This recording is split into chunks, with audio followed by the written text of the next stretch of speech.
I'm going to take us in a slightly different direction. I'm going to talk about how this moment can change everything. So,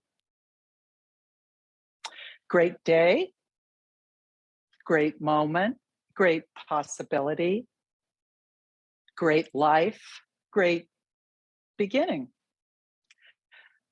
I'm going to suggest that we each take some slow, deep breaths to signify to our minds and to our nervous systems that we have arrived in this place, in this time together.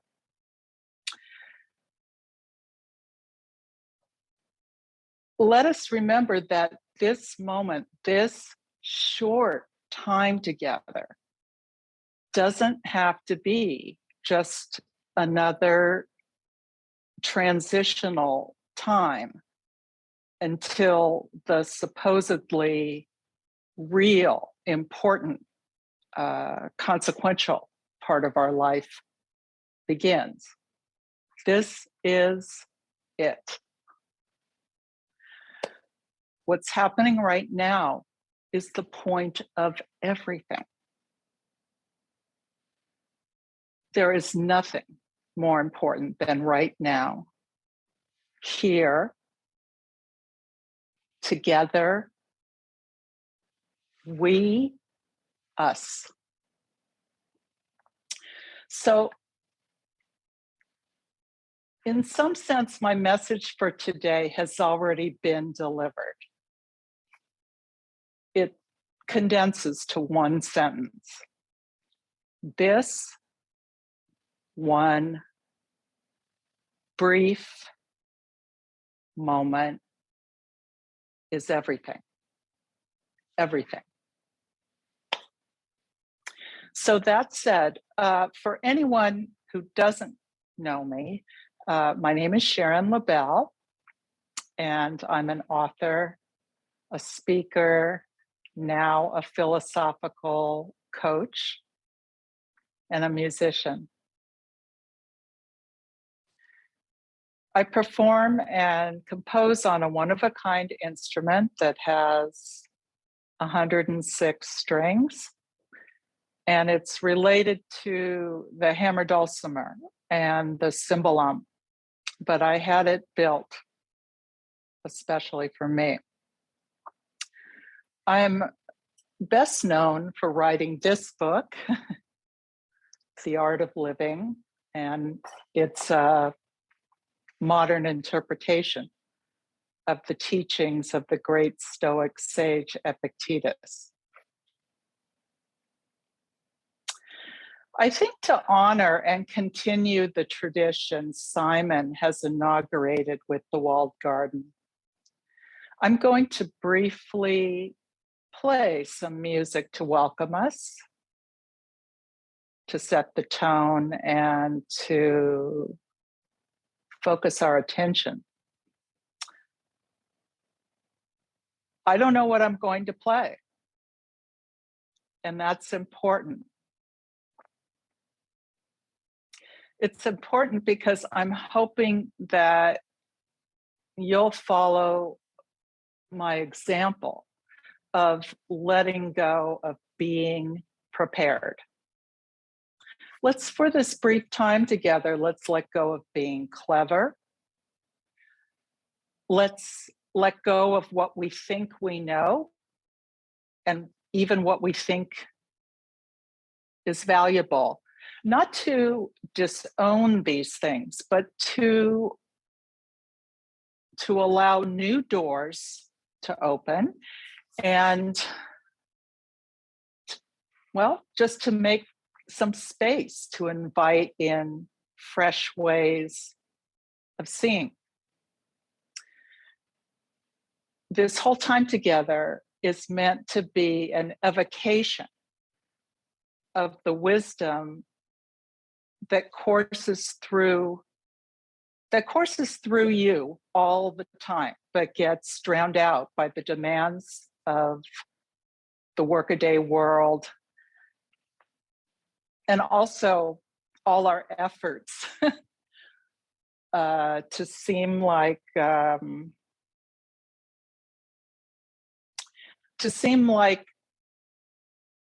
plausibly sane and acceptable people who can be understood by others.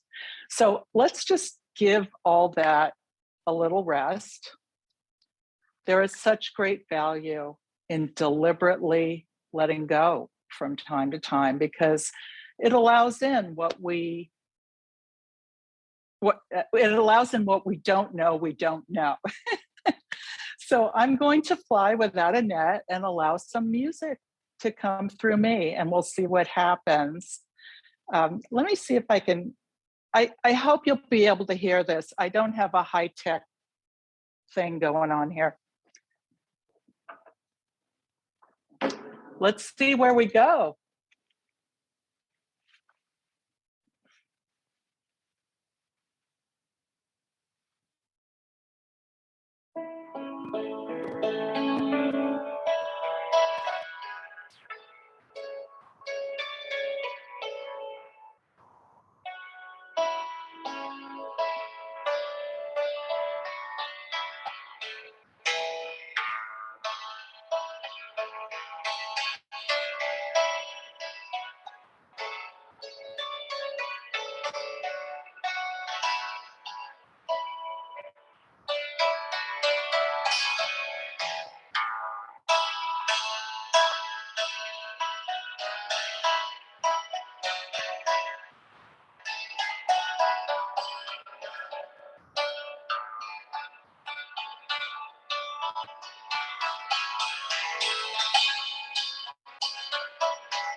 Okay.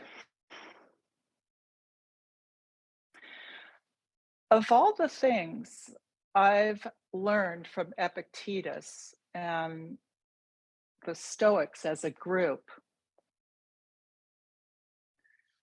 there's one lesson or perspective shifter that runs through all the key Stoic literature as a subtext.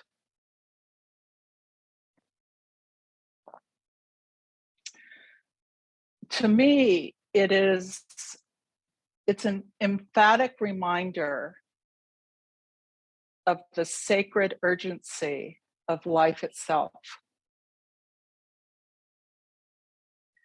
The whole Stoic quest for virtue pointing toward a flourishing life, eudaimonia, well, it's rooted in the mostly unspoken proposition that our lives really, really, really matter. They are not some lark of the universe or a little joke for God's entertainment. And that what we do with our lives matters. Our life counts, and all of its constituent parts are real.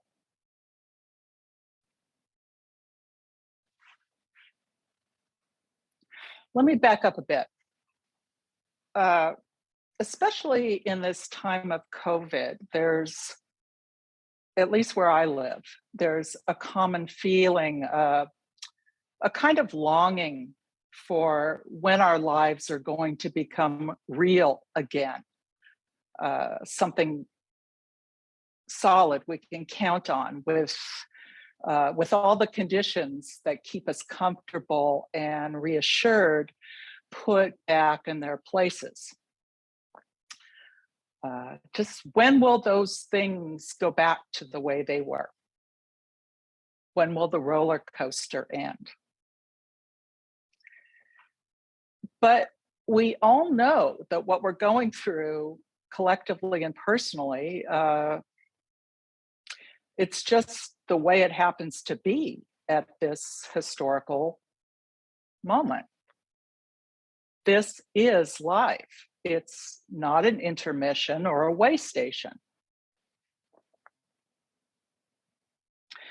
I'm put in mind of, there's a great Zen master who passed away a few years ago, and he also happens to be a rabbi. His name was Alan Liu, and he said something I thought was terrific. He said, "This is real, and we are so unprepared. This is real, and we're so unprepared." Yet, many of us harbor a nostalgia for kind of a mythical time when we were prepared, or maybe a future time when we might be prepared.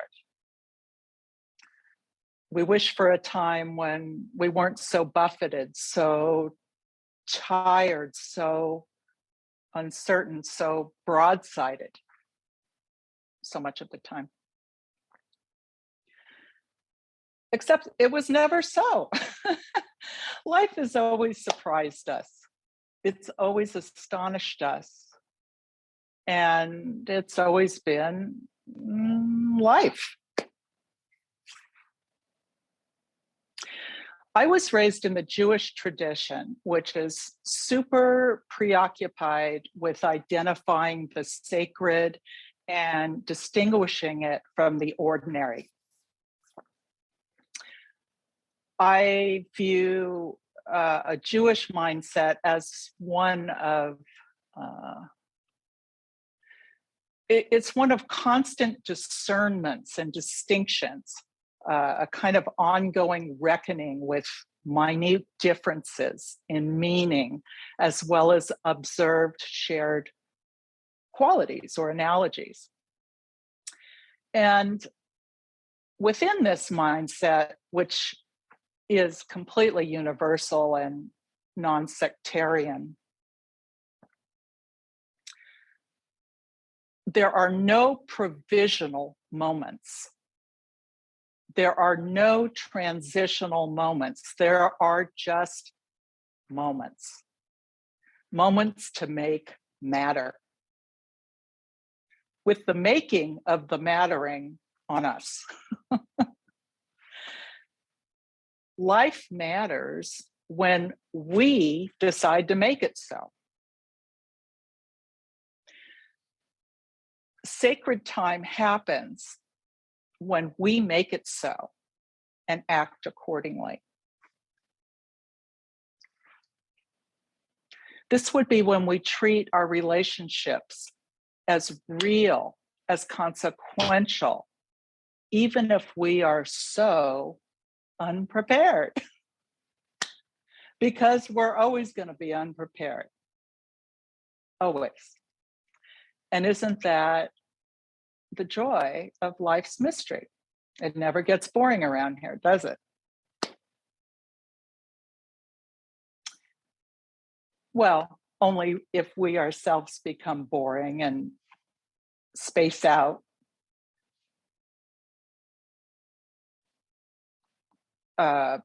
withdrawing from the holy opportunity this moment offers us.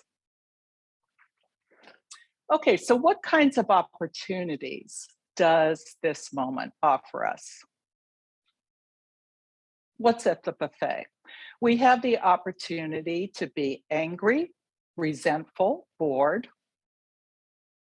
We also have the opportunity to fill this moment with a loving gesture, a kind action. We don't need to worry about the next moment or the next, just this one here. This one we can fill with kindness, industry, creation, generosity, presence, courage, justice, beauty. We have sovereignty over this moment, even if we are so unprepared. Who says you need to be prepared? What if we just do the best we can with what we know right now and with what we've got? Even, and perhaps especially, if we feel wobbly, not up to the task, perhaps unworthy. Maybe all we have ever been called to do is to do the best we can with what we've got in this moment, ideally pointing ourselves in the direction of virtue. This moment is irretrievable. Oops, it's gone. Now this one, oops, it's gone. But into the next one, we can pour our guileless love, our effort, our desire to learn, our willingness to try. Or perhaps we can cry out in confusion, in anguish. Either way, this moment is here to be filled, to be engaged with. It is the sacred locus of our lives. It is where our life happens. It is the genesis of everything good and enduring and worthwhile. It is home. Sure, it's rickety, or we are anyway. We don't know what we're doing. We just do the best we can. And then we do the best we can once more. And then we do the best we can over and over and over, like breathing. And then, in the fullness of time, we notice, that was a life well lived. I tried, I loved, I gave, I learned, I sought, I built, I smiled, I sighed, I depended on others. They depended on me. We tried things together. Sometimes we failed, sometimes miserably. Sometimes we were foolish, and we did it again and again and again. And somehow it all mattered. And lo and behold, it was magnificent.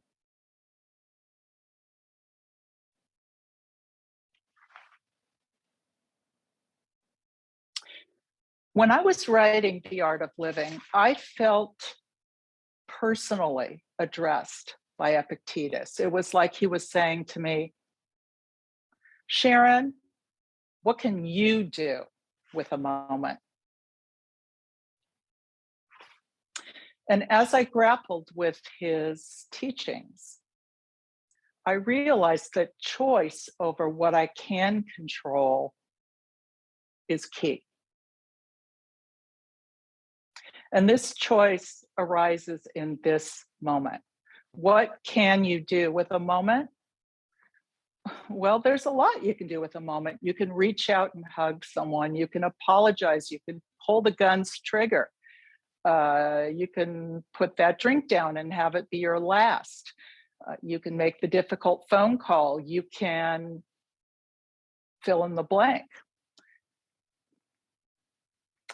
And the other thing we can do with a moment is to waste it by underestimating its power to change everything. The moral spirit of Epictetus's teachings is always concerned with the decisional instant. This is our point of power. It is the seat of the only power we have. Because for all said and done, Epictetus would ask us, over what do we have control? Where does your sovereignty lie? Certainly not in what he calls externals, other people's opinions, the temperature outside, physical laws, so on. We're sovereign over one thing only, and that is what we think, say, or do with this moment right here. That's powerful because everything, and I mean everything, emanates from this moment, radiating out into the future. So let's talk about holiness. Moments are where holiness lives. Holiness comes because we expect it to, or we separate this moment off and decree it to be so. If you want to make life holy, to make your life matter, to count for something, all you ever have to do is to decide to make this moment matter. If you want your life to stand for something, say kindness, then we can do something kind in this moment. We don't need to worry about the other moments. They'll take care of themselves. Again, we have sovereignty over this moment, meaning what we do or say or refrain from doing or saying right now, and that's it. That's it. That's the whole enchilada.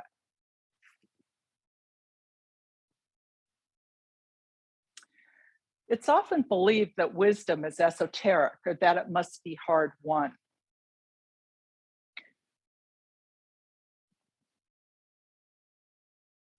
What if, just what if, true wisdom is simply being present to your current experience and caring? That's my proposition to you today, that wisdom, and I mean the real deal, has to do with caring about what is real right now in your field of influence. And I'm going to give you a personal example of what I do with some of my moments. My example is deliberately humble, and it's a prosaic example to underscore the message that true wisdom is available right here, right now, with what we've got. It's not necessarily mystical or fancy or only for the specially initiated. So here's an example of what I like to do with a moment. Every day, no matter what, I handwrite a letter to someone.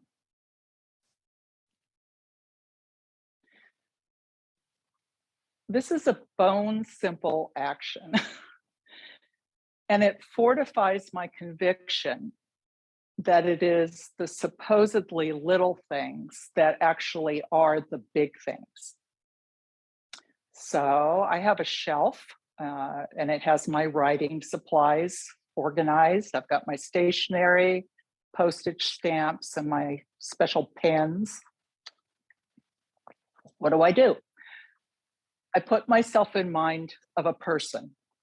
Whoever comes to mind first becomes my intended recipient. And then I write a letter to that person. I write to people I know. I write to people I don't know, or to those with whom I have a casually cordial relationship. Sometimes I write to someone I've never met and admire, such as an author whose book I just finished. Usually the letter is a message of well-wishing. Sometimes it's one of condolence. Sometimes I test out ideas or hunches in these letters. Okay, so I quietly sit and intensely think about the person I'm talking to through my pen. And this makes me happy. This settles my mind. It wards off depression. It wards off the corrosive effects of compulsively noting life's absurdities. This simple act returns me to the driver's seat of my life. I'm no longer merely responding to an avalanche of trivial imperatives. I'm just a person in a chair with a pen, thinking about another person and what they made me think about or how they made me feel. These letters are not premeditated. Some are eloquent, others pedestrian. Some are clever or heartfelt. Others are silly, self-indulgent. I just write them with no erasures. And then I add a complimentary close. I sign them and I seal the envelope. Then I write their address on the letter and I put a stamp on the envelope. But wait, there's one last thing. A deliberate inefficiency that is the hallmark of this daily practice. Before I put the letter in my outbox, which happens to be the passenger seat of my car, I light a candle, which melts colorful wax. And I pour this wax onto the envelope seal, and I use a stamp to imprint the initial of my first name into the wax. It's kind of an old-fashioned thing to do. But this ceremonial step adds a satisfying gravity to my efforts. And then later in the day, when I'm out and about, I'll mail the letter at my post office, and I'm done. So this whole effort took, at the most, 15 minutes. It's usually shorter than that. A string of fully alive moments. And do I even have to explain its vast consequences? I mean, mind you, I write this daily letter for myself.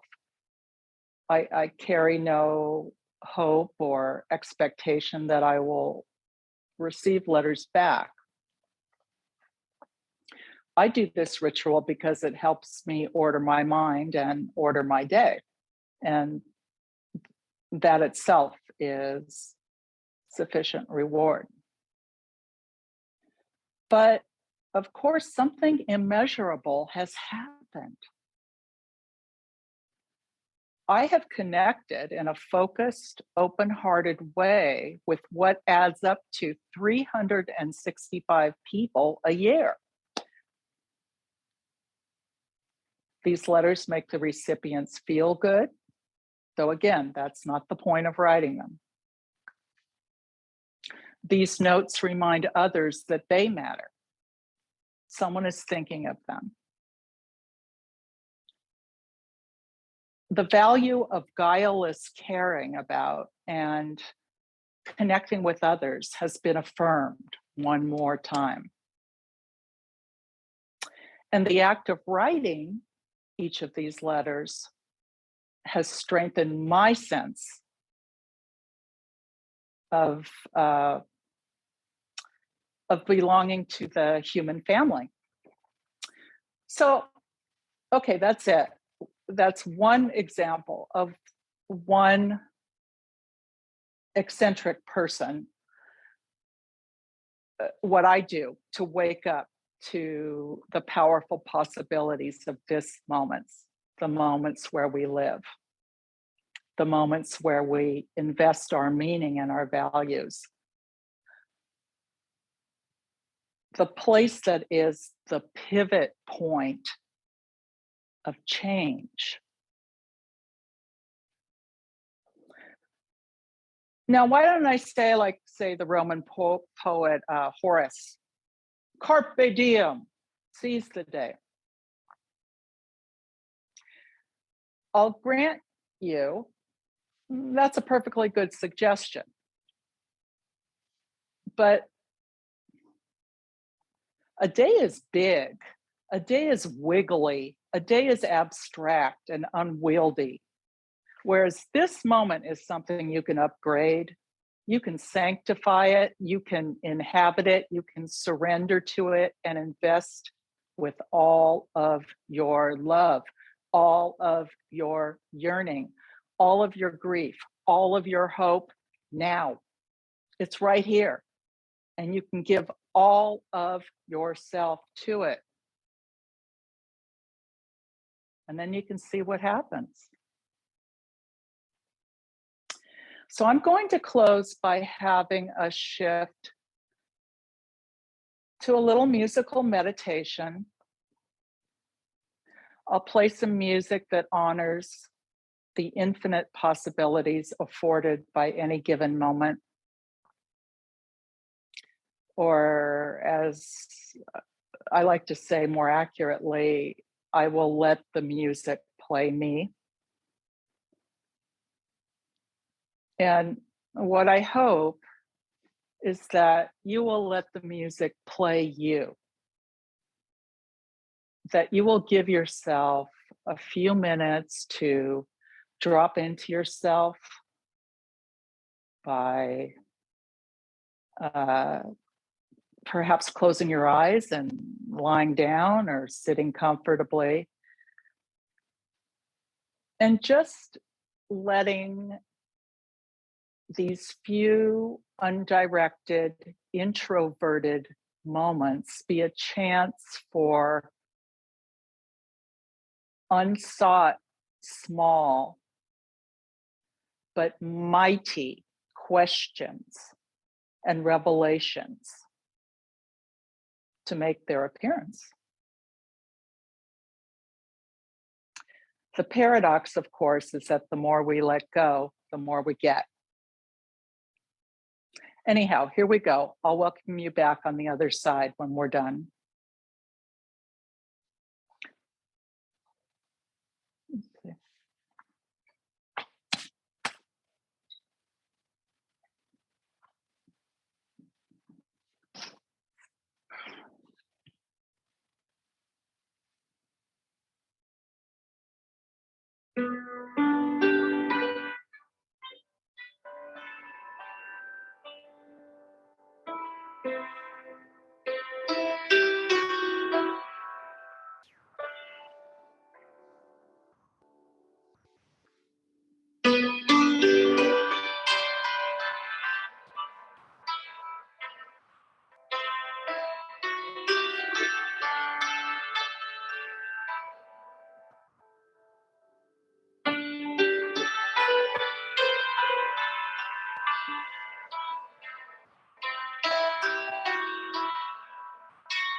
So,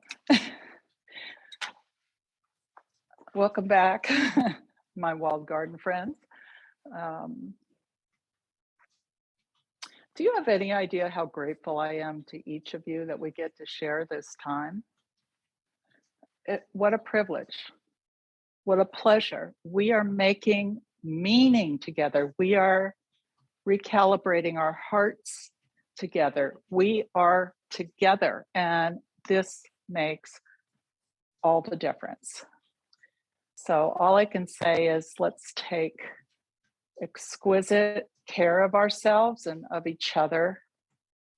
Let's caretake this moment, and then the next, and then the next. I just remember that mystery writer, Agatha Christie, said, one doesn't recognize in one's life the really important moments, not until it's too late. Let's not have that be our fate. Anyhow, perhaps you now have something to say. I'm going to decree that it is my job to listen to you. You've been listening to the Walled Garden Podcast. If you'd like to attend any of our free meetups and events, or if you'd like to get one-on-one mentoring with either Sharon Lebell, Kai Whiting, or myself, just go to thewalledgarden.com. But for now, don't forget to nourish those gardens in your mind.